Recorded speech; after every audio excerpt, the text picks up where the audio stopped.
Kesaksian Akhir Abad.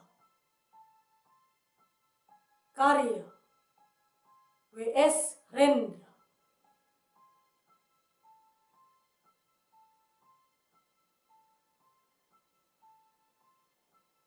Ratap tangis menerpa pintu kalbuku.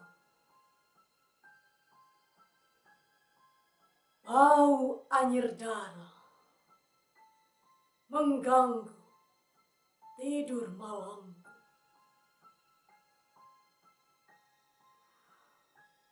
Oh tikar tafakur, oh bau sungai Tohor yang kotor. Bagaimana aku akan bisa membaca keadaan ini?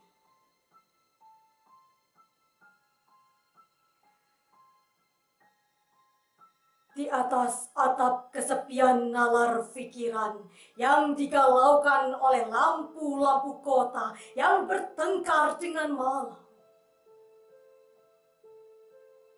aku menyerukan namamu. Wahai para leluhur Nusantara, oh Sanjaya, leluhur dari kebudayaan tanah. Oh Punawarman, leluhur dari kebudayaan air. Kedua wangsamu telah mampu mempersekutukan budaya, tanah, dan air. Oh Resi Kuturan, oh Resi Nirarta, empu-empu tampan yang penuh kedamaian. Telah kamu ajarkan tatanan hidup yang aneka dan sejahtera, yang dijaga oleh Dewan Hukum Adat.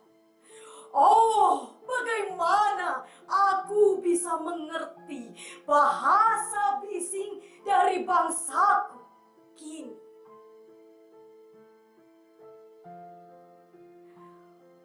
Oh, Kajau Lalido, bintang cemerlang tanah Ugi, negarawan yang pintar dan bijaksana, telah kamu ajarkan aturan permainan di dalam benturan-benturan keinginan yang berbagai ragam di dalam kehidupan. Adik, bicara, rapang, dan war. Oh, lihatlah wajah-wajah berdarah dan rahim yang diperkosa muncul dari puing-puing tatanan hidup yang porak-poranda. Kejahatan kasat mata tertawa tanpa pengadilan. Kekuasaan kekerasan berak dan berdahak di atas bendera kebangsaan. Oh anak cucuku di zaman sibernetik, bagaimana akan kalian baca prasasti dari zaman kami? Apakah kami akan mampu menjadi ilham kesimpulan?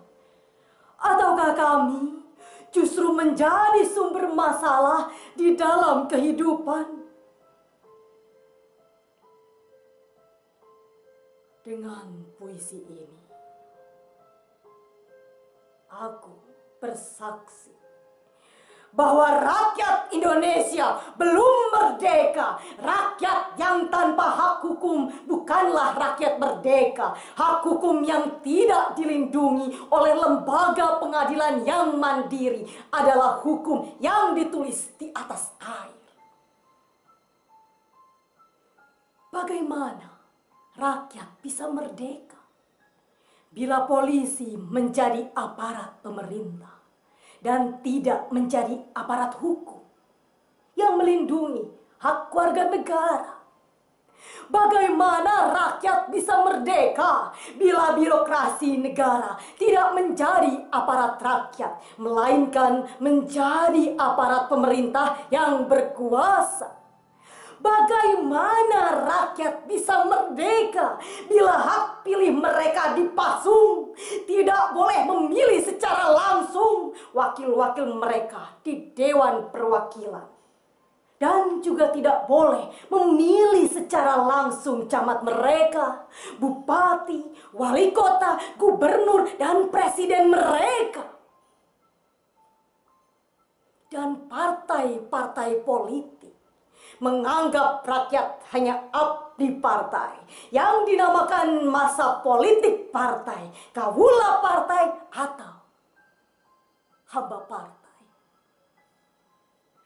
Bagaimana rakyat bisa merdeka bila pemerintah melecehkan perdagangan antar daerah dan mengembangkan merkantilisme Dendels, sehingga rela menekan kesejahteraan buruh, petani, nelayan, guru, dan serdadu berpangkat rendah?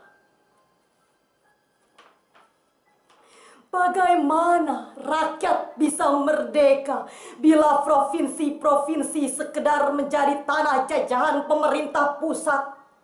Tidak boleh mengatur ekonominya sendiri, tatanan hidupnya sendiri, dan juga keamanannya sendiri. Ayam, serigala, macan, ataupun gajah, semuanya peka pada wilayahnya.